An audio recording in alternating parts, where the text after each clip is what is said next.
ठीक है, हम क्या डिस्कस करेंगे, सेल।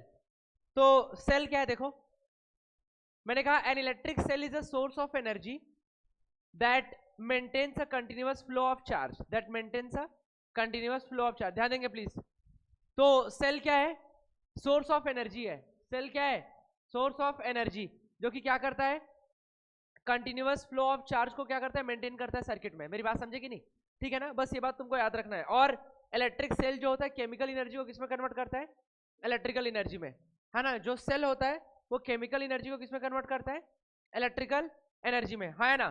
केमिकल एनर्जी को किसमें कन्वर्ट करता है, इलेक्ट्रिकल एनर्जी में, ठीक है।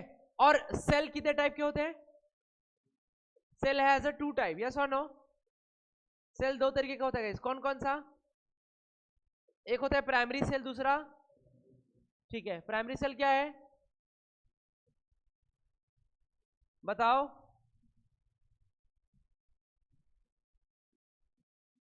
What is primary cell.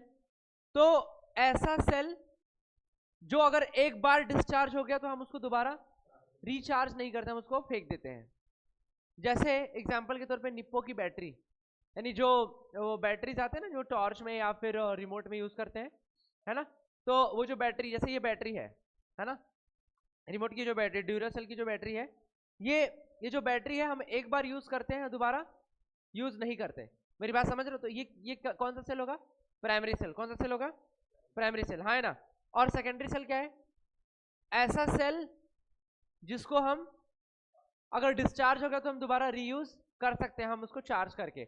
जैसे ये जो बैटरी तुम देख रहे हो ना, ये वाली बैटरी, इस बैटरी में क्या है, ये वाला बैटरी हम वापस से रिचार्ज करके हम इसका इस्तेमाल कर सकते हैं, है ना। जैसे मोबाइल की बैटरी, तो मोबाइल की बैटरी क्या होती है, जब डिस्चार्ज हो जाता है तो हम उसको वापस से चार्ज करते हैं और फिर से यूज करते हैं। क्या हम उसको फेंक देते हैं, क्या क्या नया बैटरी लाते हैं दुकान से, ठीक है ना। तो वो होता है सेकेंडरी सेल। मेरी बात समझे। तो प्राइमरी सेल और सेकेंडरी सेल आपको पता होना चाहिए। वापस से रिपीट करो, सेल क्या है, तो सेल एक सोर्स ऑफ एनर्जी है। सेल क्या है, सोर्स ऑफ एनर्जी, जो कि चार्ज के फ्लो को मेंटेन करता है सर्किट के अंदर। समझ रहे हो ना, सेल का काम ही यही है। सेल क्या है, बैटरी, जो कि चार्ज को क्या करता है, फ्लो कराने में मदद करता है, ठीक है ना, पूरे सर्किट में। और चार्ज फ्लो करने का मतलब क्या, करंट पैदा होना। क्या पैदा होना, करंट पैदा होना। ये दो तरीके का होता है, प्राइमरी सेल और सेकेंडरी सेल, हाँ है ना। आगे हेडिंग डालो, ईएमएफ ऑफ द सेल। क्या हो गया, सेकेंडरी सेल बताया ना, जैसे मोबाइल फोन का बैटरी आपने एक बार इस्तेमाल किया, अगर डिस्चार्ज होगा तो क्या फेंक दोगे, क्या आप वापस से चार्ज करोगे और फिर रीयूज करोगे। समझ गए। हेडिंग डालेंगे EMF of the cell, please heading डालेंगे बच्चों, हाँ नोट करो। हम पढ़ रहे हैं सेल के बारे में, ठीक है।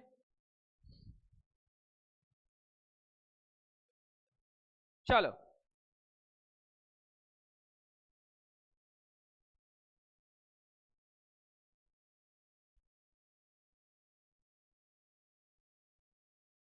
ठीक है, चलो आगे, ठीक है, मैं इसको हटा रहा हूं, है ना। अब आगे हेडिंग डालेंगे ईएमएफ ऑफ द सेल। अगला हेडिंग है guys, EMF of the cell. चलो मैं इसको हटा रहा हूं, है ना बच्चों, ईएमएफ ऑफ द सेल।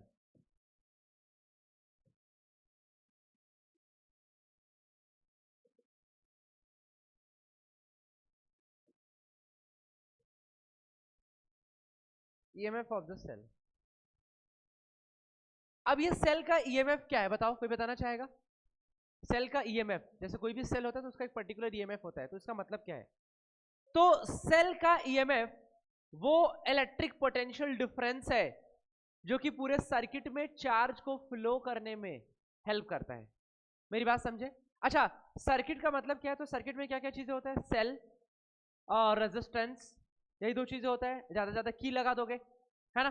तो जब की को टैप करोगे तो सर्किट कंप्लीट होगा, तो सेल के थ्रू क्या फ्लो करेगा, पोटेंशियल डिफरेंस की वजह से चार्ज का फ्लो होगा पूरे सर्किट में। तो ईएमएफ का मतलब यह है कि वो पोटेंशियल डिफरेंस जनरेट कर रहा है जो सेल है, ताकि उस पूरे सर्किट में चार्ज का क्या हो सके, फ्लो हो सके। तो इसका डेफिनेशन लिखो, पहले लिखो इलेक्ट्रिक सेल, लिखो electric cell has to do some work. लिखो इसका definition, electric cell has to do some work. electric cell has to do some work in maintaining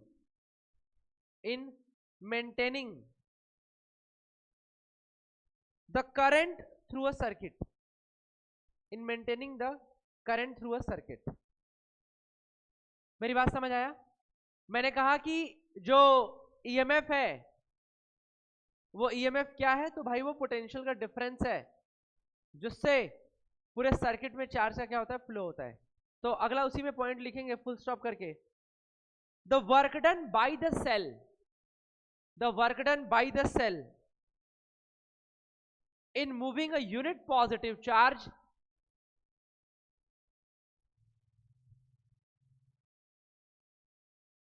the work done by the cell in moving a unit positive charge through the whole circuit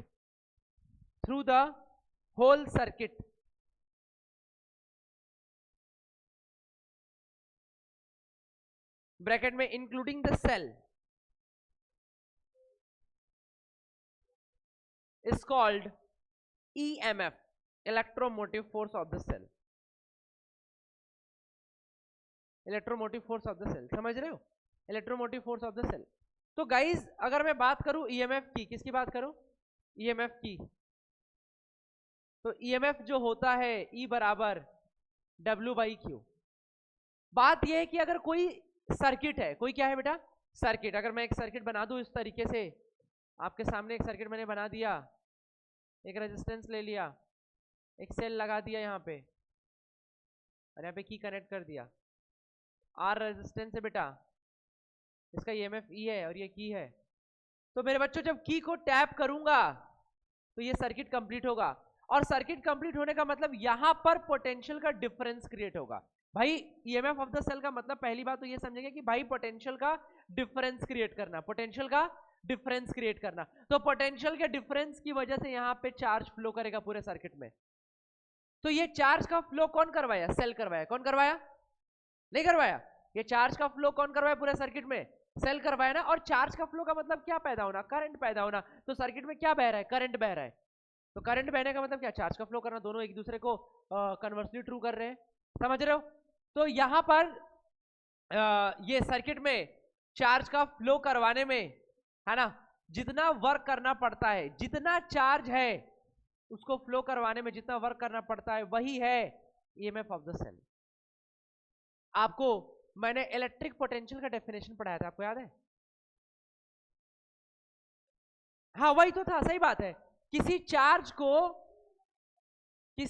को रे रे अभी मारूंगा. किसी charge को infinity से लाने में इलेक्ट्रोस्टैटिक रिपल्सिव फोर्स के अगेंस्ट जो वर्क करना पड़ता है वो वर्क पर यूनिट चार्ज क्या कहलाता है? Electric potential. है ना? वर्क पर यूनिट चार्ज क्या कहलाता है? Electric potential. यहां भी सेम है, यहां भी क्या है? सेम है. अच्छा, यहां पर ये वाले इलेक्ट्रिक पोटेंशियल वाले डेफिनेशन में आप इलेक्ट्रोस्टैटिक फोर्स के अगेंस्ट ला रहे थे, वर्क कर रहे थे. यहां पर किसके अगेंस्ट वर्क कर रहे हो? तो रेजिस्टेंस. मैंने आपको बताया था ना कि रेजिस्टेंस जो होता है करंट के फ्लो को रेजिस्ट करता है. तो करंट के फ्लो का मतलब क्या? करंट के फ्लो करने का मतलब क्या? चार्ज का फ्लो करना. किसका फ्लो करना? चार्ज का फ्लो. तो इस चार्ज के फ्लो को भी रेजिस्ट करता है कौन? ये रजिस्टर, रेजिस्टेंस. इसके अगेंस्ट हम वर्क कर रहे हैं. यहां भी हम क्या कर रहे हैं बेटा? वर्क कर रहे हैं. हाँ है ना? तो ईएमएफ, हाँ देखो बेटा, ये जो भी पढ़ते हैं ना, इसमें हम जैसे इन जनरल हम एक स्टडी करते हैं, है ना? इन जनरल हम एक स्टडी करते हैं कि पोटेंशियल क्या है. उस पोटेंशियल के रेफरेंस पे हम ये ईएमएफ ऑफ द सेल पढ़ते हैं. अल्टीमेटली दोनों चीजें क्या है? सिमिलर ही है. दोनों चीजें क्या है? सिमिलर है. अभी मैं तुमको जब आगे पढ़ाऊंगा तो एक टर्म लूंगा कैपिटल वी, जिसको मैं बोलूंगा टर्मिनल पोटेंशियल डिफरेंस. क्या बोलूंगा? Terminal potential difference. वो टर्मिनल पोटेंशियल डिफरेंस जो होगा वो एक्सटर्नल रेजिस्टेंस के अक्रॉस होगा, वो अलग चीज है. लेकिन मुद्दा यहां पर एक है कि जो पोटेंशियल है ना, इस पोटेंशियल के डिफरेंस की वजह से ही चार्ज का फ्लो होता है. दोनों में ये बात कॉमन है. मेरी बात समझ रहे हो ना? चार्ज का फ्लो होता है हाई पोटेंशियल से लोअर पोटेंशियल की ओर. और ये जो ईएमएफ है ना, वो भी एकदम सिमिलर चीज है. पोटेंशियल का डिफरेंस ही तो क्रिएट कर रहे हैं, तभी तो यहाँ पे चार्ज का फ्लो हो पा रहा है. आपको अगर चार्ज का फ्लो करवाना है तो पोटेंशियल का डिफरेंस होना जरूरी है, और वही आपका ईएमएफ ऑफ द सेल है. मेरी बात समझ रहे हो? तो ईएमएफ ऑफ द सेल बराबर W/Q हुआ. अगर मैं इसके एसआई यूनिट की बात करूं, एसआई यूनिट, तो ये क्या होगा बेटा? जूल पर कूलम. जूल पर कूलम. या फिर बेटा क्या होगा? वोल्ट. प्लीज आप इसको नोट करेंगे। ईएमएफ ऑफ द सेल का जो एसआई यूनिट हुआ जूल पर कूलम, और या फिर बेटा हो गया वोल्ट। ये स्केलर होगा कि वेक्टर गाइस, बताएंगे बच्चों? ये स्केलर होगा कि vector? So answer is scalar. अच्छा, why it is scalar? Work और चार्ज दोनों क्या है? स्केलर है ना? तो ईएमएफ होता है डब्ल्यू बाई क्यू, वर्क और चार्ज दोनों स्केलर है, इसलिए क्या बेटा? स्केलर है। ठीक है ना? तो ये स्केलर क्वांटिटी हो गया। अच्छा गाइस, इसका डायमेंशन क्या होगा? इसका डायमेंशन क्या होगा? तो ईएमएफ जो होता है डब्ल्यू बाई क्यू होता है। क्या होता है? W by Q. तो वर्क का होता है M L two T minus two. वर्क का क्या होता है बेटा?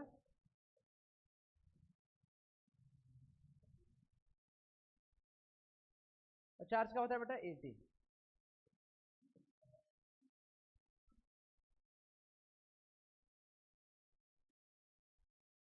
M L two T minus three A minus one, note कर लेंगे M L two T minus three A minus one, हाँ है ना?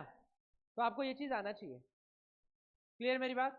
M L two T minus three A minus one, ठीक है?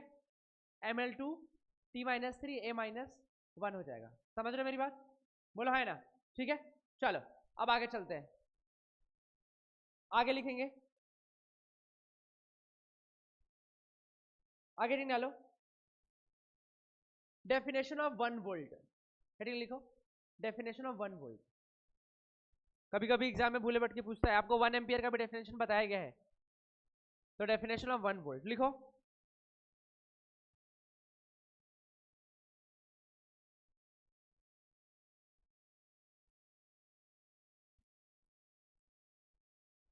ठीक है ना? अब 1 वोल्ट का डेफिनेशन क्या होगा? तो यहां पर अगर मैं बात करूं ईएमएफ, किसकी बात करूं बेटा? तो ईएमएफ क्या होता है? W by Q. बोलो हाँ है ना? ईएमएफ क्या होता है गाइस? W by Q. अगर मैं कहूं कि एक कूलाम चार्ज, कितना कूलाम चार्ज? बोलो। जब मैं एक कूलाम चार्ज को फ्लो करवाऊं और इसको फ्लो करवाने में अगर वर्क करना पड़े 1 जूल, तो गाइस ईएमएफ जो होगा 1 जूल बटे के 1 कूलाम। बोलो हाँ है ना? और 1 जूल बाई 1 कूलाम होता है गाइस 1 वोल्ट। नोट करेंगे इसको। तो 1 कूलाम चार्ज को पूरे सर्किट में फ्लो कराने में 1 जूल का वर्क लगता है, तो उसको बोलते हैं 1 volt of the EMF of cell. पहले इसका डेफिनेशन लिखो। If in the flow of, लिखो आप सभी लोग, if in the flow of 1 coulomb of charge, if in the flow of 1 coulomb of charge,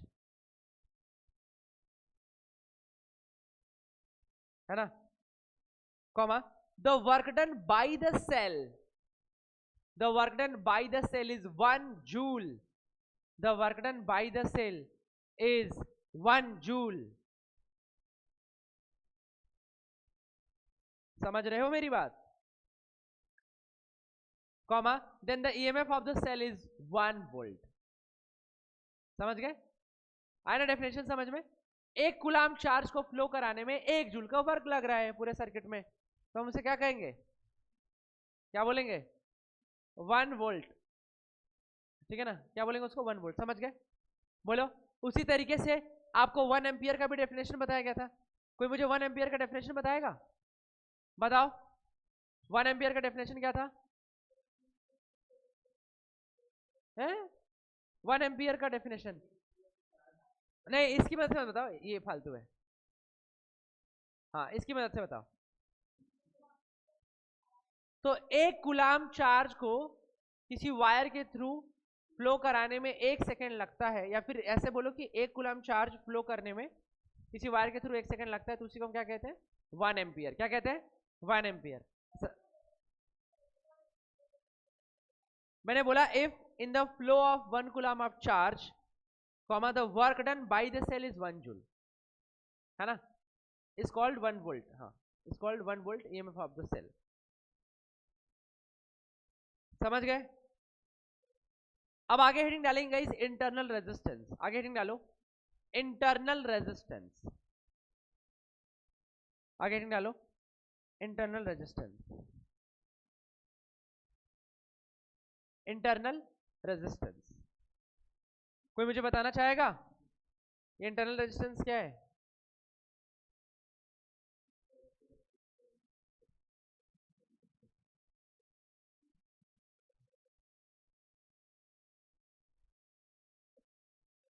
ठीक है, इंटरनल रेजिस्टेंस बोलो हाँ है ना? देखो अरे तक सुनो इधर, व्हाट इज अरे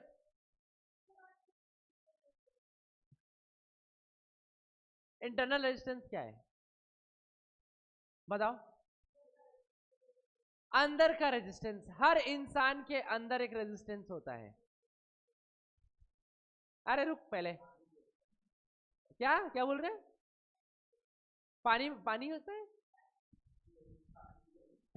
सुनो सुनो, मैंने बोला कि हर इंसान के अंदर क्या होता है? एक रेजिस्टेंस, जो उसको अच्छे काम करने से रोकता है और बुरे काम करने में क्या करता है?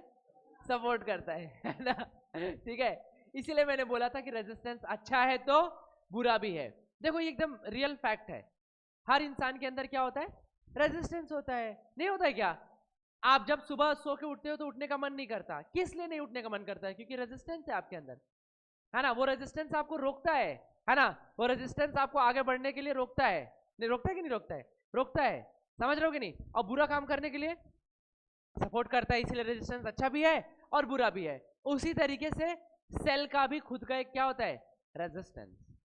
मेरी बात समझ रहे हो? सेल का खुद का क्या है? रेजिस्टेंस, जो कि चार्ज को फ्लो करवाने में क्या करता है?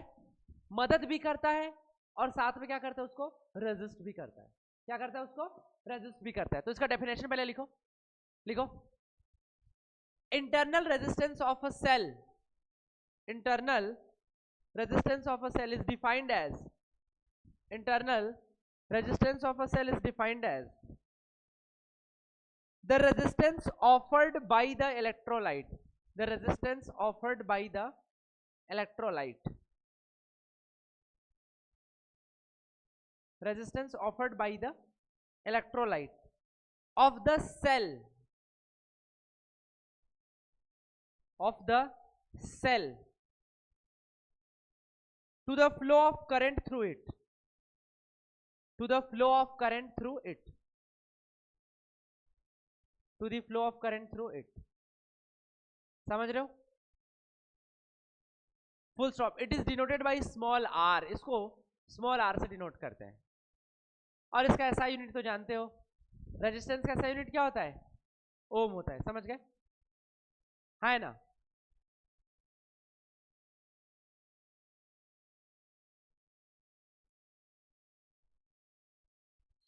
समझ रहे हो? तो अब देखो एक बात सुनो, जैसे मैं पूछूं आपको सेल, जैसे आपने अपने डेफिनेशन में देखो क्या लिखा है, एक जगह तुमने डेफिनेशन कुछ लिखा है क्या? कहां लिखा है? ये देखो, आपने अपनी कॉपी में डेफिनेशन लिखा होगा कि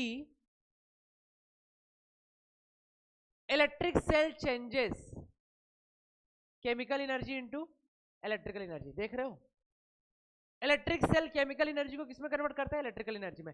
तो सेल की जब बात करोगे ना, तो सेल जो बनता है उसका कंस्ट्रक्शन में जो हम यूज करते हैं वो किसका यूज करते हैं? केमिकल सॉल्यूशन का। किसका यूज करते हैं? केमिकल सॉल्यूशन का। अब जैसे नॉर्मल बैटरी है, नॉर्मल क्या है? बैटरी। अब जैसे ये बैटरी है, ये ड्यूरासेल की बैटरी है, तो इस बैटरी के अंदर, इसको बैटरी को तोड़ोगे ना तो इसके अंदर क्या मिलेगा? ब्लैक सॉल्यूशन मिलेगा। मिलेगा कि नहीं? ब्लैक क्या मिलेगा? सॉल्यूशन। तो वो क्या है? इलेक्ट्रोलाइट है। वो क्या है? इलेक्ट्रोलाइट है। अब के टाइम पे तो नहीं, पहले के टाइम पे क्या होता था ना, जब हम लोगों को, मैं आज के 10-12 साल 15 साल पहले की बात कर रहा हूँ, जब मैं पहले नानी के घर था ना, तो वहां पे ना जब हम लोगों को वो, पहले लाइट नहीं आती थी ज्यादा, मुश्किल से दिन भर में 1-2 घंटा लाइट रहती थी, तो हमें रात में जब मूवी देखना रहता था ना, तो हम लोग बैटरी चार्ज करवाते थे। एक ब्लैक कलर की बैटरी रहती थी या डब्बे का बैटरी रहता था, उस बैटरी को हम ऐसे हिलाते थे तो उसमें सोल्यूशन ऐसे हिलता था। समझ रहे हो? तो उसमें ना इलेक्ट्रोलिटिक सोल्यूशन रहता था, तो उसको ना हम लोग चार्ज करवाते थे और उसका इस्तेमाल करते थे रात में मूवीज देखने के लिए। अब वो नहीं आता, तो मैं बस ये इसलिए बता रहा हूं क्योंकि ना सेल जो होता है उसमें इलेक्ट्रोलिटिक सॉल्यूशन होता है। क्या होता है? इलेक्ट्रोलिटिक सॉल्यूशन, है ना? उसमें क्या भरा रहता है? सॉल्यूशन। आज के टाइम पे भी जैसे नॉर्मली जो बैटरी होती है, इन्वर्टर की बैटरी तुम देखते होगे, उस बैटरी में भी पानी भरा रहता है, तो वो पानी क्या है? तो पानी नहीं है नॉर्मली, वो क्या है, सोल्यूशन है। कौन सा सोल्यूशन है, इलेक्ट्रोलाइट सोल्यूशन है। जो इन्वर्टर होता है, इन्वर्टर की बैटरी, उसमें भी पानी भरा रहता है, होता है ना, तो वो पानी नहीं है, वो इलेक्ट्रोलाइटिक सोल्यूशन है। मेरी बात समझ रहे हो ना, ठीक है ना, वो क्या है, सॉल्यूशन है, समझ रहे हो। सुनो, तो मेरा ये कहने का मतलब है, मान लो ये मैंने कोई एक बैटरी बना दिया, इसके अंदर मैंने ऐसे सॉल्यूशन डाल दिया, ठीक है। अब मैंने इसके अंदर ऐसा इलेक्ट्रोड डाल दिया, क्या डाल दिया, तुमने इलेक्ट्रोकेमिस्ट्री में पढ़ा होगा, कैथोड एनोड प्लेट, पढ़ा है कि नहीं। तो ये मान लो दो प्लेट है भाई, सेल है, सेल में क्या होगा, कंटेनर लिया, इसमें मैंने इलेक्ट्रोलाइटिक सॉल्यूशन डाल दिया, और ये क्या डाल दिया मैंने, दो प्लेट डाल दिया, है ना। मैंने ऐसा नामकरण कर दिया, ये कैथोड है और ये क्या है, एनोड है ना। कैथोड क्या होता है, नेगेटिव, और एनोड क्या होता है बेटा, पॉजिटिव, है ना। अब मैंने इसको किससे कनेक्ट कर दिया, किसी यहां पर बैटरी से इस तरीके से कनेक्ट कर दिया, माइनस प्लस। मेरी बात समझ रहे हो। तो अब देखो यहां पर ये सॉल्यूशन है, और इस सॉल्यूशन में कौन डिप है, इस सॉल्यूशन में किसको डिप किया हुआ है, प्लेट्स को, कैथोड एनोड प्लेट्स को। और ये मेटल के प्लेट्स होते हैं, किसके प्लेट्स होते हैं, मेटल के। अब इनको डिप करने के बाद इसमें करंट का फ्लो होता है, और इसी का हम इस्तेमाल करते हैं लाइट जलाने में, हर चीज में। मेरी बात समझ रहे हो। तो इसी सेल में इस सॉल्यूशन की वजह से क्या पैदा होता है, रेजिस्टेंस। क्या पैदा होता है, रेजिस्टेंस। इसीलिए हम बोलते हैं कि सेल का खुद का क्या होता है, रेजिस्टेंस। तो पहले कुछ बातों को अपनी कॉपी में लिखो, लिखो इंटरनल रेजिस्टेंस, बेटा लिखो, internal resistance of a cell depends upon the following factor. Cell का इंटरनल रेजिस्टेंस कुछ फैक्टर्स पे डिपेंड करता है गाइस, किस पे डिपेंड करता है, फैक्टर्स पे। तुम लोग 1 घंटे में टेस्ट कर लोगे ना, 1 घंटे में हो जाएगा, 10:30 पे कॉपी ले लूंगा, चलेगा ना, हो जाएगा ना, उससे पहले हो जाएगा, नहीं 10:30 तक अच्छे से लिखना है पूरा, इतना क्वेश्चंस का आंसर किया हूं अभी ऐसे करोगे, बिल्कुल डालेंगे, अरे बिल्कुल, पेरेंट्स को पर्सनली कॉल करके बताएंगे आपका बच्चा इतना, हाँ मैं खुद फोन करूंगा ना, हाँ ठीक है, समझ रहे हो। अच्छा सुनो, तुमने ये पढ़ा है, इधर ध्यान दो, रेजिस्टेंस और रेजिस्टिविटी का रिलेशन क्या होता है, आर बराबर R is equal to rho L by, यानी कि किसी भी कंडक्टर का जो रेजिस्टेंस होता है वो लेंथ के डायरेक्टली प्रोपोर्शनल, और एरिया के क्या होता है, इनवर्सली प्रोपोर्शनल।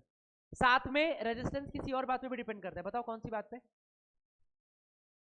कौन सी बात पे डिपेंड करता है, रेजिस्टेंस टेम्परेचर पे डिपेंड करता है। जितना ज्यादा टेम्परेचर, रेजिस्टेंस या रेजिस्टिविटी कंडक्टर का उतना ही ज्यादा होगा। हाँ, पहला पॉइंट लिखेंगे, इंटरनल रेजिस्टेंस किस फैक्टर पे डिपेंड करता है, पहला पॉइंट लिखेंगे, लिखो, it is directly proportional to the, it is directly proportional to the separation between the plates, separation between the two plates of the cell, ठीक है ना।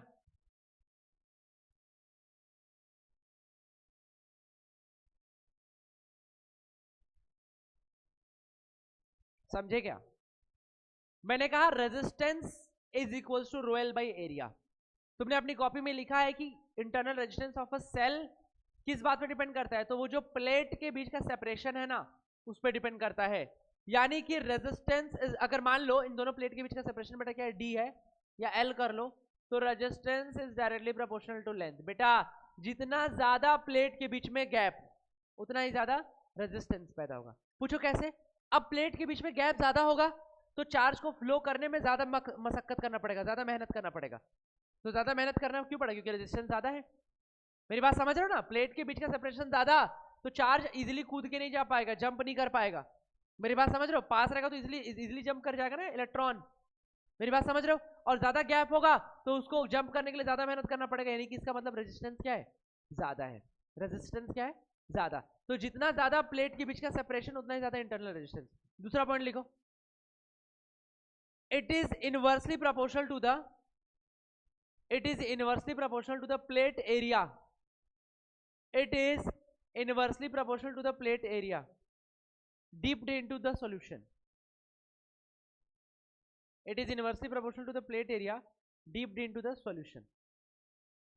मेरी बात समझ रहे हो? Dipped into the solution. Yes और नो गाइस? मेरी बात समझे? अरे भैया यहां पर रेजिस्टेंस जो है एरिया के क्या इनवर्सली प्रोपोर्शनल, ज्यादा एरिया कम रेजिस्टेंस। ये एरिया का मतलब क्या है? ये प्लेट का कितना हिस्सा, कितना एरिया पानी में डूबा हुआ है। ज्यादा एरिया डूबा है यानी इजीली करंट फ्लो कर पाएगा, यानी रेजिस्टेंस कम हो जाएगा। कम एरिया डूबा हुआ है इसीलिए ज्यादा रेजिस्टेंस हो जाएगा तो कम करंट फ्लो कर पाएगा। इसीलिए जब बैटरी, इन्वर्टर की बैटरी होती है उसमें टाइम टू टाइम पानी चेंज करते रहते हैं, क्योंकि वो पानी का जो लेवल है ना वो डाउन होते रहता है। तो जब पानी का लेवल डाउन होते रहता है ना तो रेजिस्टेंस बढ़ जाता है, तो करंट कम फ्लो कर पाता है। समझ रहे हो मेरी बात? ठीक है, तीसरा पॉइंट लिखेंगे बेटा,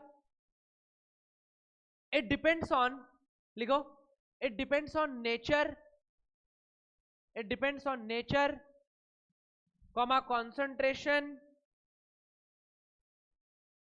concentration and temperature of the electrolyte solution। मैंने कहा concentration, nature and temperature of the electrolyte।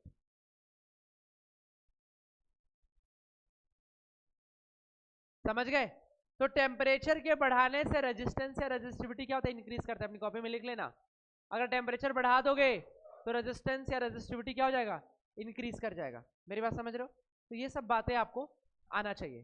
Clear है मेरी बात? तो ये था इंटरनल रेजिस्टेंस। अच्छा एक पॉइंट और लिख लो उसी में, when we increase the concentration of the electrolyte, when we increase the concentration of the electrolyte, then internal resistance increases। Internal resistance guys increase कर जाता है, बढ़ जाता है। कब? जब हम क्या करते हैं? कॉन्सेंट्रेशन बढ़ा देते हैं उस इलेक्ट्रोलाइटिक सॉल्यूशन का। मेरी बात समझ रहे हो? तो ये सारे पॉइंट्स थे। ठीक है, तो आज के लिए बस इतना रहने देता हूं, अभी आप टेस्ट दो, कल मैं आगे रीस्टार्ट करूंगा। Then resistance, then internal resistance increases. एक बार थोड़ा सा समराइज कर लेते हैं, सेल क्या है? तो सेल सोर्स ऑफ एनर्जी है जो पूरे सर्किट में चार्ज के फ्लो को क्या करता है? मेंटेन करके रखता है। ठीक है, सेल जो है, इलेक्ट्रिक सेल जो है वो केमिकल एनर्जी को किस में कन्वर्ट करता है? इलेक्ट्रिकल एनर्जी में।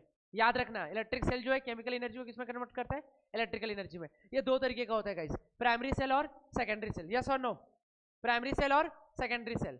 फिर मैंने आपको बताया ईएमएफ ऑफ द सेल। तो सेल का ईएमएफ का मतलब क्या है? तो वो पोटेंशियल डिफरेंस है जिसकी वजह से पूरे सर्किट में चार्ज का क्या होता है? फ्लो हो पाता है। यस और नो? तो इसको डिनोट करते हैं ई से, ईएमएफ ई। तो ई होता है W बाई क्यू। तो क्यू चार्ज को फ्लो करवाने में W वर्क लगता है, तो W बाई क्यू क्या होगा? EMF of the cell. ऐसा यूनिट क्या होता है? जूल पर कूलाम या फिर वोल्ट। ये स्केलर होता है, हाँ है ना? डायमेंशन आपके सामने है, ml2t-3 a-1। क्लियर है? मैंने आपको 1 वोल्ट का डेफिनेशन बताया। मैंने बोला कि 1 कूलाम चार्ज को फ्लो करवाने में जब 1 जूल का वर्क लगता है पूरे सर्किट में, तो वो सेल का क्या होता है? EMF, that is 1 volt. समझ गए? मैंने आपको 1 एम्पियर का भी डेफिनेशन एक बार शो किया कि 1 सेकंड में 1 कूलाम का चार्ज फ्लो करता है पूरे मतलब वायर के थ्रू, तो उसे क्या कहते हैं? 1 एम्पियर। क्लियर है? और बाद में इंटरनल रेजिस्टेंस है ना? मैंने कहा internal resistance of the cell क्या होता है? तो हर सेल का खुद का एक रेजिस्टेंस होता है, ठीक है ना, जो कि लेंथ पे डायरेक्टली प्रोपोर्शनल होता है और एरिया की इनवर्सली प्रोपोर्शनल। और किस बात पे डिपेंड करता है?